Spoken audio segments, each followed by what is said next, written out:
aumento de la demanda del miocardio, que no es suficiente para la oferta de la perfusión por parte de las coronarias. Ustedes se acuerdan que las arterias que irrigan al corazón son las coronarias, ¿no? Coronaria derecha, coronaria izquierda, ¿no? Y la insuficiencia coronaria o enfermedad coronaria ya se da porque pueden ser dos cosas. O yo tengo un mayor consumo de oxígeno, o sea, tengo buenos pulmones, absorbo buena cantidad de oxígeno, pero el problema es que el consumo es mayor, es demasiado, es más de lo que yo realmente estoy respirando. Y el otro es que el aporte de oxígeno baja. Lo más frecuente es que sea que el aporte de oxígeno esté bajo, esto es lo más frecuente. Pero también puede pasar que yo tenga un excesivo consumo. Por ejemplo, ¿cuándo? Un aumento de frecuencia cardíaca, por ejemplo, en esfuerzo físico y emociones, ¿no? Por eso es que ustedes han visto por qué les dicen que la actividad física excesiva o a veces hasta las emociones pueden provocar un infarto, porque generan un aumento de consumo de oxígeno. ¿Ya? Muy bien. Y el aumento de la tensión ventricular, la hipertrofia del ventrículo izquierdo. Yo una vez les dije, creo, bueno, no sé, no, porque tenía las primeras clases, pero en las primeras clases seguramente que hemos visto cambios de adaptación, ¿no? La hipertrofia, la hiperplasia, ¿se acuerdan? Ya. Yo les digo siempre a los alumnos, la hipertrofia del músculo se caracteriza por un aumento del tamaño de la célula. Pero pregunta, en la hipertrofia del ventrículo izquierdo, por ejemplo, yo aumento el tamaño del miocito, pero ¿aumenta el número de coronarias o no? No. ¿Las coronarias aumentan más? ¿Se crean más coronarias? No. Entonces, ¿qué tengo? Una mayor demanda para la misma oferta. Por lo tanto, de nada vale que yo tenga un montón de músculo engrosado si no tiene buena perfusión. Por eso es que la hipertrofia ventricular izquierda es un aumento de tensión ventricular, aumenta la demanda de oxígeno.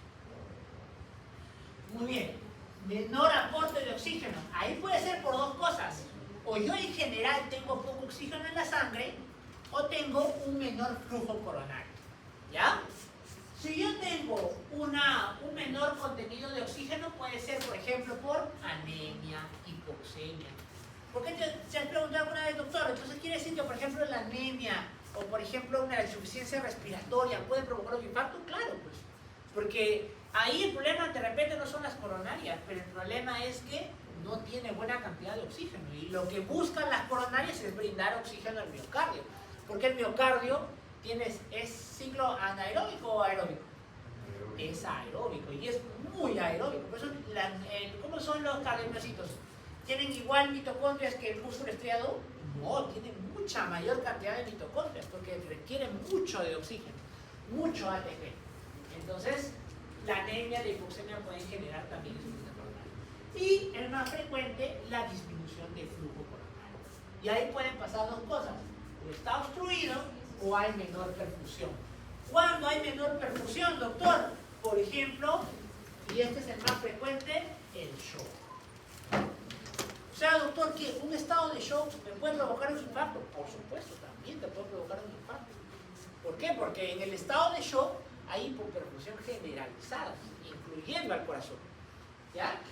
Muy bien. Y el que vamos a tocar hoy día es la obstrucción de la arteria coronaria.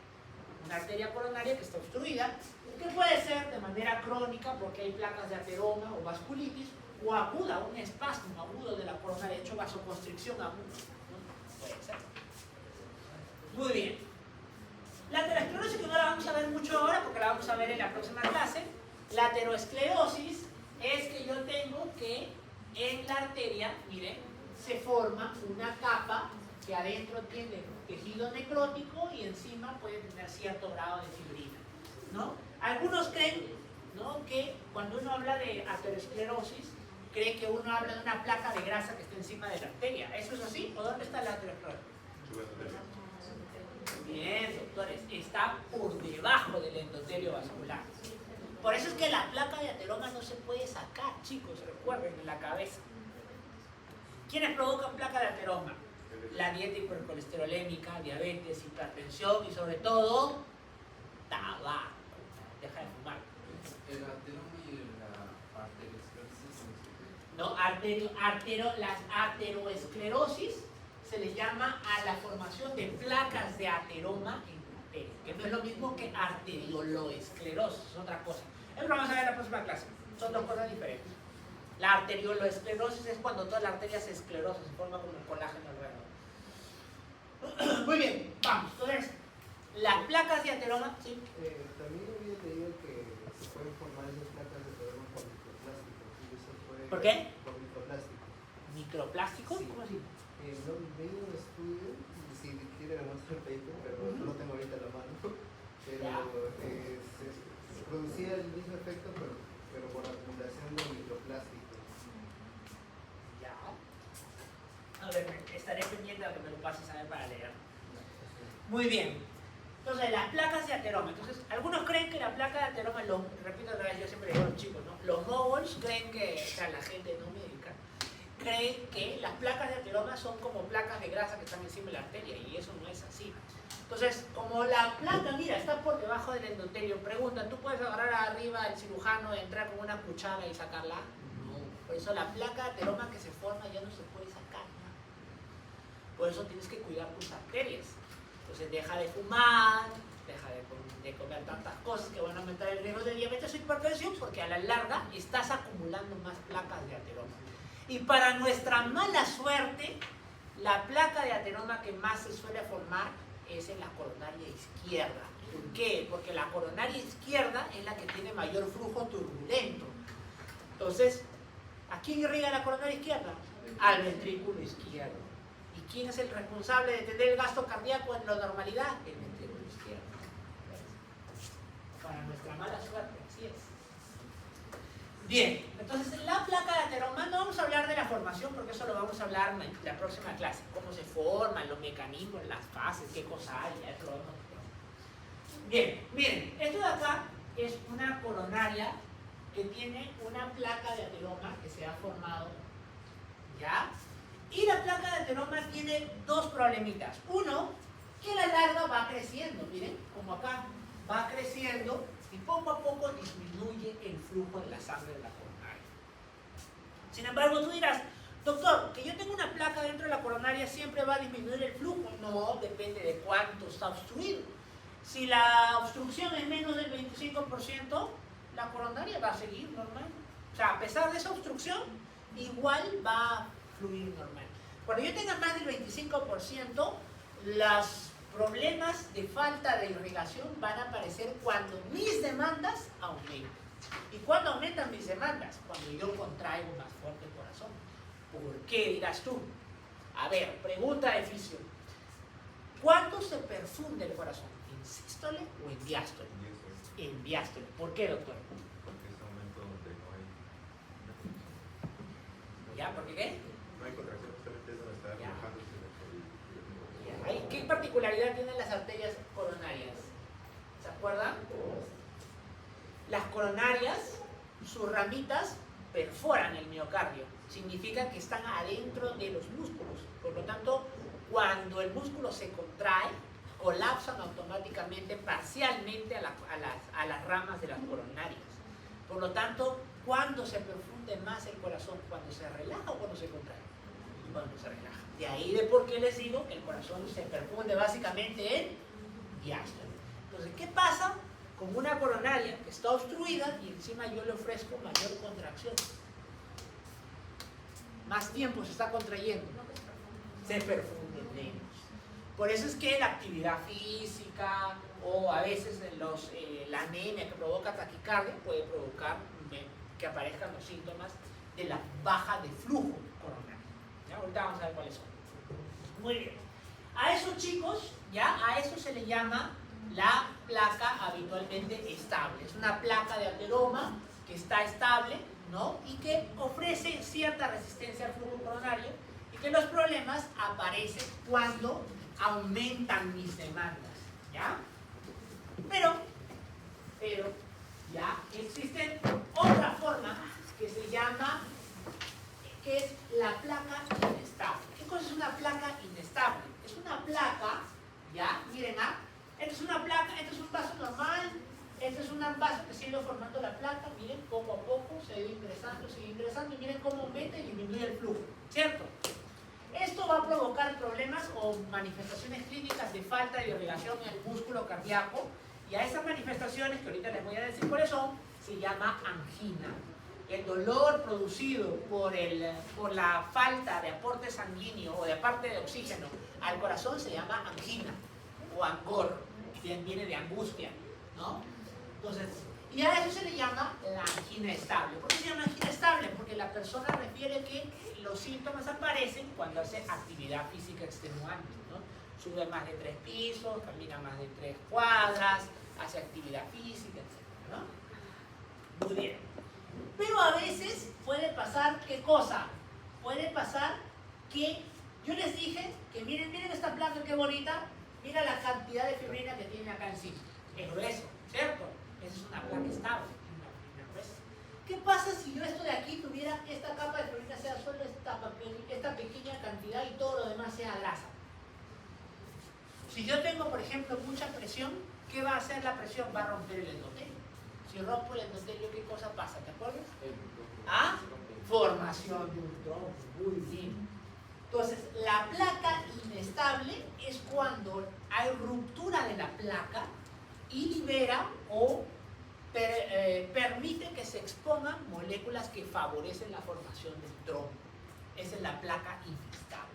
Y ahí se puede formar un trombo que inclusive, miren, acá la placa solo ocupaba esa parte y miren, el trombo termina por ocupar todo lo que le resta de espacio. ¿Ya? Todo lo que le resta de espacio. Muy bien. Cuando, miren, cuando yo tengo que este trombo con esta placa producen una obstrucción total, se llama infarto. Lo que provoca es un infarto. ¿Por qué provoca un infarto? Porque ya no le llega sangre pues, a esa parte del corazón. Y el corazón tiene circulación terminal. ¿Qué significa circulación terminal?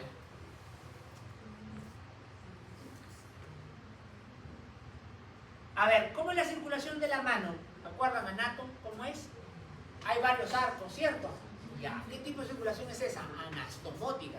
Porque si yo agarro y clampo una pequeña arteria, automáticamente recibe por el otro lado. Nuestros órganos, sobre todo el corazón, tiene circulación terminal. Si yo ocluyo una arteria, nada lo va a poder compensar por otros lados. ¿Me entiendes? Entonces, por lo tanto, si yo ocluyo totalmente una arteria, todo el tejido que dependa de esa parte de la coronaria o de esa rama de la coronaria no va a recibir flujo sanguíneo. ¿Ya? No va a recibir flujo sanguíneo. ¿Ya? A veces, el trombo todavía queda algo de luz, todavía le queda algo de luz. Y cuando le queda algo de luz, o sea, un poquito de flujo sanguíneo, todavía pasa, todavía no se muere el miocardio. Y eso se llama angina inestable. Angina inestable. ¿Ya? Angina inestable. Muy bien. Angina inestable. Muy bien. Entonces, a la angina inestable y al infarto agudo del miocardio, muchachos, se le llama SICA. ¿Qué cosa es SICA? Síndrome coronario agudo. Es cuando el corazón de manera intempestiva recibe menor flujo, llegando al punto que se puede llegar a morir. Se llama síndrome coronario agudo. ¿Ya? Muy bien. Y lo demás se llama angina estable. ¿No? ¿Qué es lo que más frecuentemente se presenta? La angina estable. ¿No? La angina estable. Muy bien. Listo. O sea, para que lo lean. Y vamos ahora a diferenciar entre uno y otro. ¿Ven? Acá tienen una angina, una placa estable. Acá tienen un trombo que deja parcialmente pasar la sangre y otro que no deja pasar la sangre. Este que no deja pasar la sangre se transforma en un infarto. Y este que sí se transforma en una angina inestable. ¿Ya? Muy bien. Acá sus compañeras decían, el infarto se caracteriza porque hay una elevación del ST. De hecho, al infarto se le puede dividir entre ST elevado y ST no elevado, ¿no? ¿Han visto? ¿Por qué se provoca el ST? Porque normalmente, chicos, en el ventrículo en reposo, ¿no? Habitualmente se convierte en una zona isquémica despolarizada, donde, miren, en el ventrículo infartado, la polaridad del ventrículo infartado se vuelve mucho mayor de la mucho menor de la línea isoeléctrica. Miren, es decir, la línea que debería tener el voltaje del ventrículo cuando está infartado es menor que cero. Entonces, cuando yo entro en despolarización, en contracción, y luego regreso a la despolarización, otra vuelta tiene que bajar, tiene que volver a subir al voltaje de cero. Entonces sube hasta acá arriba. Pero como basalmente yo tenía menos de cero, cuando se despolariza y regresa a cero, me da la impresión de que tuviera elevado. No es en realidad que está elevado, sino que toda esa parte del ventrículo está en menos de cero. Cuando se despolariza, sube a cero, y por eso es que se ve así como un ST elevado. ¿Cuándo pasa eso? Cuando yo tengo todo el miocardio comprometido, todo el muro comprometido. Se llama ST elevado. ¿Ya? Muy bien. Listo. Entonces, estos son los cambios que pasan en el infarto al miocardio. Pueden haber una T hiperaguda, elevación del ST. Con el tiempo, miren, la onda P se vuelve más picuda, ¿no? ¿Qué más? Perdón, la onda Q se vuelve más picuda. Y poco a poco, miren, el S se va restaurando hasta llegar a lo normal. Y a veces se queda con un T invertido. ¿Por qué se queda con un T invertido? Porque esa zona de necrosis que tú ves acá ya no es músculo contráctil. Entonces la polaridad va inversa, por eso es que el T se vuelve invertido, ¿no? Se vuelve invertido. ¿Ya? Muy bien. Listo. Entonces, ¿qué cosa puede producir un infarto o el síndrome coronario? Lo puede producir una obstrucción coronaria, que puede ser más frecuentemente por aterosclerosis, vasoespasmo, rarísimo. Hay algunas, por ejemplo, hay drogas que pueden producir vasoespasmo. Por ejemplo, la cocaína provoca vasoespasmo, por eso puede provocar el infarto, ¿no? Disfunción endotelial, por ejemplo, por diabetes, o trombos, un trombo que viaje por la arteria, ¿no? Y finalmente termina en la coronaria. Muy bien. Ya, este es el infarto, eso no lo vamos a ver, porque eso ya vamos a verlo un ratito. Acá. Miren, ¿qué pasa en el infarto? Para que entiendan cuáles son las manifestaciones clínicas del infarto. En el infarto hay una disminución de perfusión tisular y por lo tanto hipoxia, ¿cierto? Eso ya lo hemos visto en las primeras clases. ¿Se acuerdan todo lo que hemos visto? ¿No? Aumento del lactato, que la bomba sodio-potasio que se altera, la edematización de la célula. Todo eso pasa en el miocardio. Pero, ¿por qué sucede la hipoxia tisular? Porque hay una producción insuficiente de ATP. Entonces, cuando yo tengo un flujo bajo en el miocardio, hay una producción insuficiente de ATP, y en los siguientes 60 segundos, como el miocardio depende mucho de ATP, mira, depende de bombas de ATP, de calcio dependientes de ATP, de bomba sodio-calcio dependiente de ATP y de intercambiador de sodio-hidrogenión dependiente de ATP también. Entonces yo necesito ATP en el miocardio para funcionar, de otra forma no va a funcionar. Como consecuencia, en los siguientes 60 segundos de perder la cantidad de ATP, lo primero que aparece es la pérdida de la función contraria. Por eso, independientemente se muera o no se muera ese miocardio por no recibir buena perfusión, lo primero que se evidencia en un corazón, y para eso miren la ecografía, ¿no? Si ustedes miran, este es el corazón del ventrículo izquierdo, aquí se puede ver, miren, ven cómo este se contrae, ¿sí? Ya, y miren esto, se está contrayendo, ¿hace esto? No hace. Mira, ven cómo no se cierra. Y no se cierra porque el miocardio ha perdido su capacidad contraria. ¿Por qué se produce? Por el infarto. Por eso lo primero que pierde el miocardio cuando hay enfermedad coronaria es la capacidad contraria. Después de varios minutos, lo que sucede son los cambios reversibles. Y esos cambios estructurales reversibles básicamente se dan como la edematización de las células. ¿Se acuerdan lo que hemos visto? ¿No? Cambios reversibles, cambios no reversibles, ¿no? Y después de los 40 minutos, si yo no retorno el flujo sanguíneo a lo normal, van a aparecer los irreversibles. Y yo les dije en la clase, o bueno, a ustedes no, pero en la clase les deben haber dicho que los cambios irreversibles sí o sí llevan a qué cosa? A necrosis o a apoptosis, es decir, a muerte celular. Y la mayoría de las veces, la hipoperfusión, ¿qué provoca? ¿Apoptosis?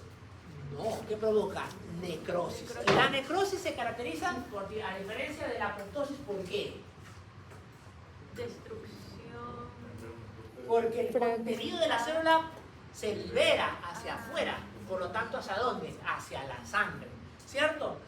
¿Qué cosa hay adentro del cardiomocito? DHL, lactato deshidrogenasa, ¿qué más hay?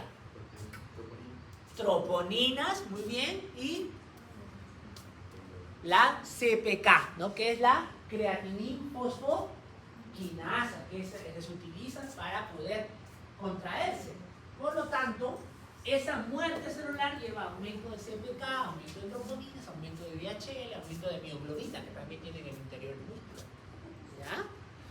Por eso, ojo, ¿eso cuándo da? Cuando se da la muerte celular. O sea, ¿qué cosa? ¿Angina inestable o infarto?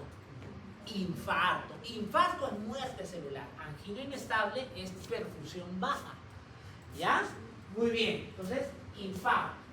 Y después de las horas se dan los cambios macroscópicos. O sea, ya yo puedo ver el corazón pálido, esa parte del corazón pálido que no se mueve, etc. Muy bien. ¿Entendido hasta acá o no? ¿Sí? Por eso es que nosotros podemos diferenciar a los cuadros de Zika en dos: angina inestable y infarto al miocardio. Si yo quiero diferenciar entre una angina inestable y un infarto al miocardio, ¿qué cosa hago? En los dos va a haber ST, ¿ah? En los dos puede haber ST, por si acaso. ¿Ah? ¿Ah? Los troponinas. Muy bien. Porque hemos dicho que infarto es igual a muerte, a necrosis. Y cuando hay necrosis, hay liberación de CPK, mioglobina y troponina. Por eso es que pedir las troponinas y encontrarlas elevadas es el marcador que determina si ha habido o no infarto. ¿Ves? Bien. Mira cuándo sucede esto, miren, ¿ah? 40 minutos hasta, después puede ser inclusive hasta 2 horas ya, ¿no?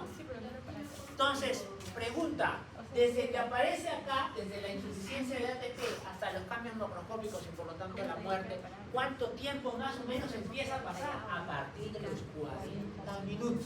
Ahora, doctor, ¿todo el miocardio se muere a la vez? O sea, todo, pero vamos a suponer que mi arteria coronaria que yo he obstruido es la que irriga este punto, ¿ya? Vamos a ver.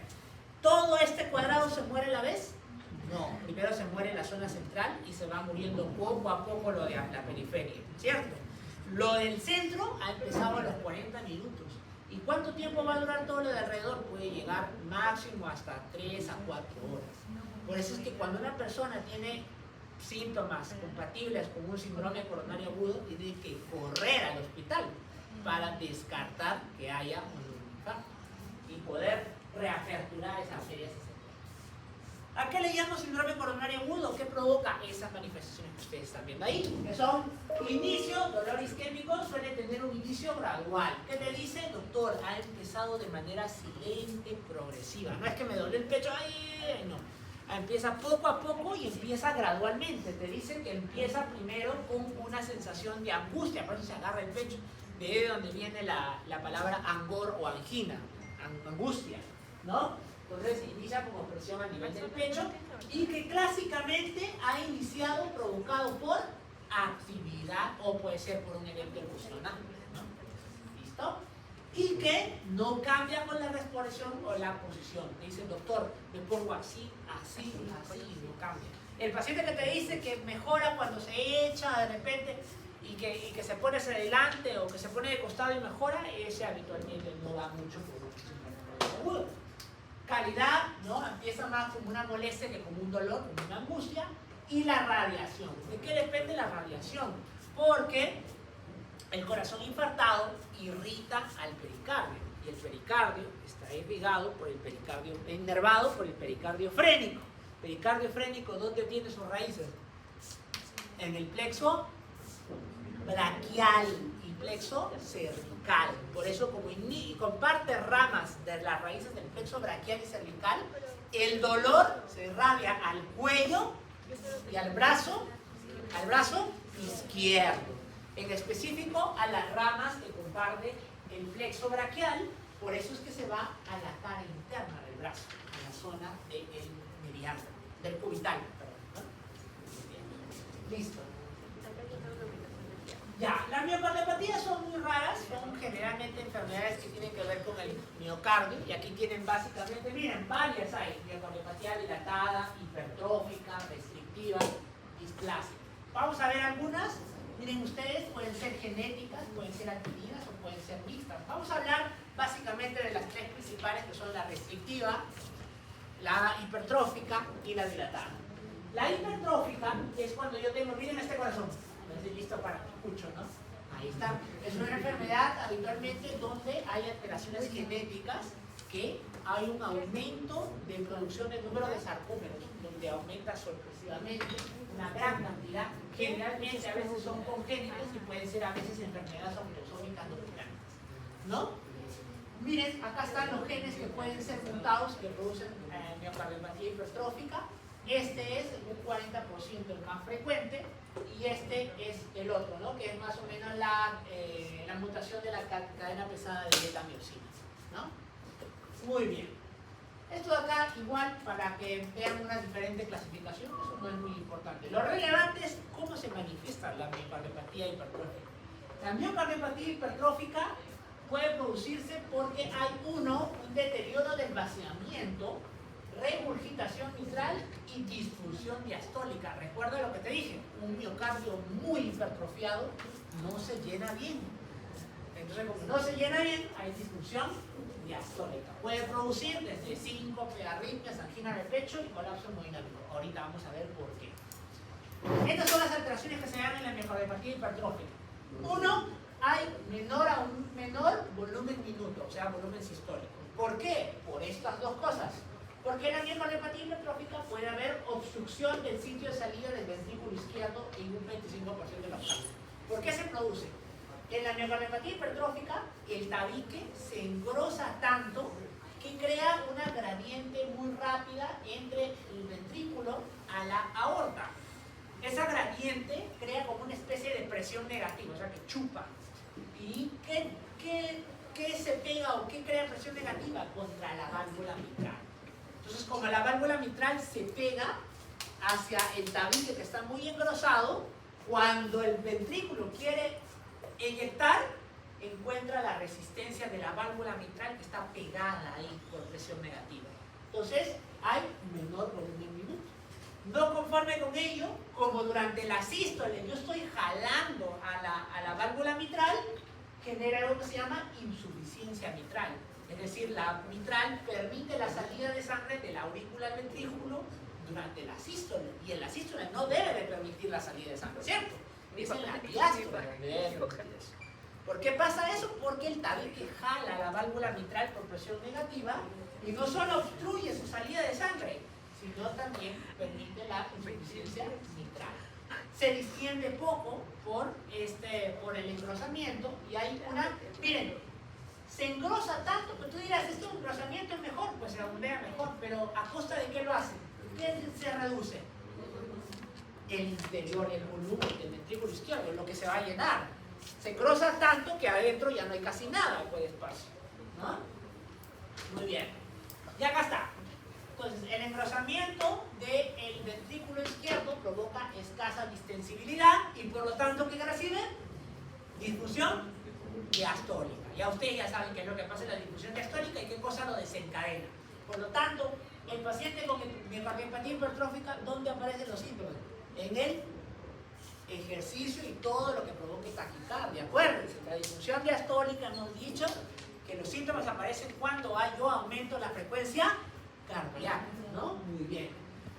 El engrosamiento, miren, provoca del centro, provoca aceleración del flujo, eso crea presión negativa en el tracto de salida, lo que genera atracción de la valva anterior de la válvula mitral y por lo tanto, cuando hay sístole, la cantidad de sangre que sale del ventrículo izquierdo hacia la aorta es menor. ¿Qué baja? El gasto cardíaco. Muy bien.